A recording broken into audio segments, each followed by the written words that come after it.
This video is a follow-up to one that I did a couple of weeks ago on time management tips.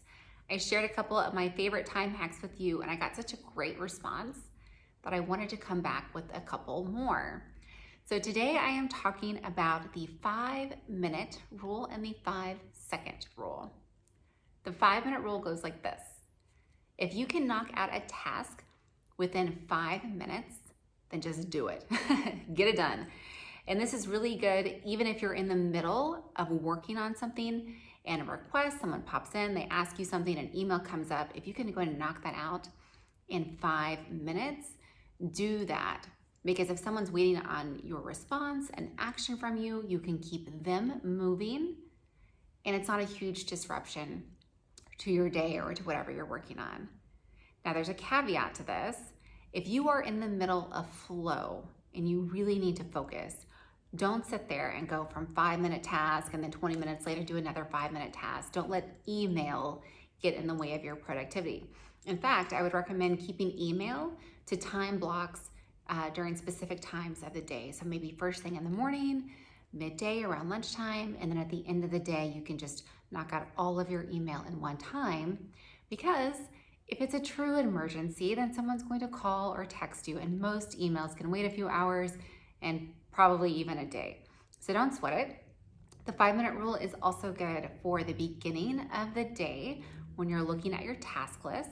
If there are things you can do within 5 minutes, maybe those are the first things that you knock out before you get to your email. It's a great dopamine boost and you don't have to carry those tasks around with you all day, which helps with stress and anxiety. Now, speaking of stress and anxiety, let's talk about the 5-second rule. The 5-second rule is essentially just counting down from 5 and taking a couple of deep breaths so you can recenter and ground yourself. So maybe you got out of like a really brutal meeting or an activity that was especially taxing, just like you have this mental fatigue. Instead of carrying that stress or anxiety with you to your next meeting or your next activity, take a moment, 5 seconds, count back from 5, take some breaths, and then move on. It really does help lift your mood and help you stay focused on your next activity. Now there's some days, just being real, the 5-second rule is not gonna cut it. And this is where I would recommend that you take a 20-minute walk outside. This tip comes from Daniel Pink. He talks about it in his book, Win. If you haven't read Win, you should just do it today. Listen to it, read it. It is such a great book, especially for time management tips. But really the idea is that you go outside and you take a 20-minute walk, and there's something just transformational about being outdoors, fresh air, the sunshine. Gosh, it's such a mood booster, and a mood booster translates into a productivity booster. If you can, bring a family member with you if you work from home, or a colleague if you're at the office. You can walk around your block, walk around your building, whatever you need to do, and just talk about anything except work.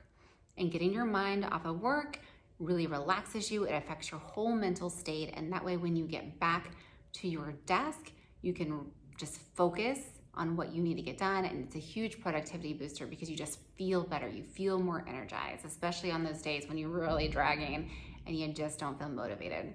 We all have those days.